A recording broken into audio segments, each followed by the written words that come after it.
NEET UG ಫಲಿತಾಂಶವನ್ನು ಪ್ರಕಟಿಸುವುದಕ್ಕೆ ಯಾಕಿಷ್ಟು ವಿಳಂಬ ಮಾಡ್ತಾ ಇದ್ದೀರಿ? ಶನಿವಾರ ಮಧ್ಯಾಹ್ನದ ಒಳಗಾಗಿ ನೀಟ್ ಯುಜಿ ಫಲಿತಾಂಶ ಪ್ರಕಟಿಸಲೇಬೇಕು ಅಂತೇಳಿ ಸುಪ್ರೀಂ ಕೋರ್ಟ್ ವಿಭಾಗೀಯ ಪೀಠ ಆದೇಶವನ್ನು ಕೊಟ್ಟಿದೆ. ಇಲ್ಲಿ ಯಾಕೆ ವಿಳಂಬ ಮಾಡ್ತಾ ಇದ್ದೀರಿ ನೀವು? ರಾಷ್ಟ್ರೀಯ ಪರೀಕ್ಷಾ ಪ್ರಾಧಿಕಾರಕ್ಕೆ ತಾಕೀತು ಕೂಡ ಮಾಡಿದೆ ಸುಪ್ರೀಂ ಕೋರ್ಟ್. ನಿರ್ದೇಶನ ಸುಪ್ರೀಂ ಕೋರ್ಟ್ನದ್ದು. ನೀಟ್ ಯುಜಿ ಫಲಿತಾಂಶ ನೀವೇನಾದರೂ ಮಾಡ್ಕೊಳ್ಳಿ, ಶನಿವಾರ ಮಧ್ಯಾಹ್ನದ ಒಳಗಾಗಿ ನೀಟ್ ಯುಜಿ ಫಲಿತಾಂಶ ಆಚೆ ಬಂದಿರಬೇಕು. ಸಾಕಷ್ಟು ವಿವಾದ ಆದಂಥ ಒಂದು ಪರೀಕ್ಷೆ ಇದು. ನಕಲು ಬಗ್ಗೆ ಒಂದಷ್ಟು ಆರೋಪಗಳಿತ್ತು, ಕ್ವೆಶ್ಚನ್ ಪೇಪರ್ ಲೀಕ್ ಆಗಿದ್ದರ ಬಗ್ಗೆ ಆರೋಪ ಇತ್ತು. ಒಂದೇ ಸೆಂಟರಿಂದ ಅನೇಕರು 720ವರೆಗೂ ಮಾರ್ಕ್ಸ್ ತೊಗೊಂಡಿದ್ದಾರೆ ಅಂತ ಇತ್ತು. ಕೆಲವು ಕೇಂದ್ರಗಳಲ್ಲಿ ಅನುಕೂಲ ಮಾಡಿಕೊಟ್ಟಿದ್ದಾರೆ ಅಂತ ಇತ್ತು. ಹಾಗಾಗಿ ಇದೆಲ್ಲ ಆದಮೇಲೆ ಅದರ ರಿಸಲ್ಟ್ ನೀವು ತಡೆ ಹಿಡಿಯಕೂಡದು.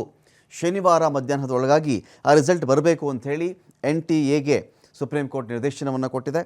ಇನ್ನು NTA ಇದೇ ಸಂದರ್ಭದಲ್ಲಿ ರಾಷ್ಟ್ರೀಯ ಪರೀಕ್ಷಾ ಪ್ರಾಧಿಕಾರಕ್ಕೆ ಸುಪ್ರೀಂ ಕೋರ್ಟ್ ಹೇಳಿದಿಷ್ಟೇ, ಫಲಿತಾಂಶ ಪ್ರಕಟಿಸಿ ಯಾವೆಲ್ಲ ಪ್ರಾಮಾಣಿಕ ವಿದ್ಯಾರ್ಥಿಗಳು ಕಷ್ಟಪಟ್ಟು ಓದ್ಕೊಂಡು ಎಕ್ಸಾಮ್ ಬರೆದಿದ್ದಾರೋ ಅವ್ರಿಗೆ ಅನ್ಯಾಯ ಮಾಡಬಾರ್ದು. ನೀವು ಅವರ ಭವಿಷ್ಯವನ್ನು ನೀವು ಕಾಪಾಡಬೇಕು, ಆಟ ಆಡಬಾರ್ದು.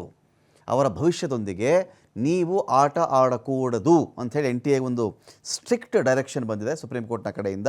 ವಿದ್ಯಾರ್ಥಿಗಳ ಕೌನ್ಸಿಲಿಂಗು ಅನುಕೂಲ ಮಾಡಿಕೊಡಿ. ಎಷ್ಟು ದಿನ ಎಳಿತೀರಾ ಈ ಒಂದು ವಿಷಯವನ್ನು? ಕೌನ್ಸಿಲಿಂಗ್ ಆಗಬೇಕು, ಅವ್ರ ಕಾಲೇಜುಗಳು ಅಲರ್ಟ್ ಆಗಬೇಕು, ಸೀಟ್ ಸಿಗಬೇಕು, ಓದ್ಕೊಳ್ಬೇಕು. ಇದೇ ಥರ ಎಳ್ಕೊಂಡು ಹೋದರೆ ಕೌನ್ಸಿಲಿಂಗ್ ಮಾಡೋದು ಯಾವಾಗ? ರಿಸಲ್ಟ್ ನೀವು ಬೇಗ ಪ್ರಕಟಿಸಬೇಕು ಅಂತ ಕೂಡ ಇದೇ ಸಂದರ್ಭದಲ್ಲಿ ಸುಪ್ರೀಂ ಕೋರ್ಟ್ ಹೇಳಿದೆ. ಇದೇ 24ರಿಂದ ನೀಟ್ ಕೌನ್ಸಿಲಿಂಗ್ ನಡೆಯುತ್ತೆ.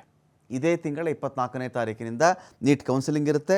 ಪೇಪರ್ ಲೀಕ್ ಬಗ್ಗೆ ವಿಚಾರಣೆ ಎಂದಿನಂತೆ ಕೂಡ ಒಂದು ಕಡೆ ಮುಂದುವರಿಯುತ್ತೆ. ಅದು ಜುಲೈ 22ರ ಮಧ್ಯಾಹ್ನದ ಒಳಗಡೆ ಈ ಒಂದು ವಿಚಾರಣೆಯನ್ನು ಕೂಡ ಮುಗಿಸಬಹುದು. CJ ಚಂದ್ರಚೂಡ್ ಅವರಿದ್ದಂಥ ವಿಭಾಗೀಯ ಪೀಠ ಈ ಆದೇಶವನ್ನು ಕೊಟ್ಟಿದೆ.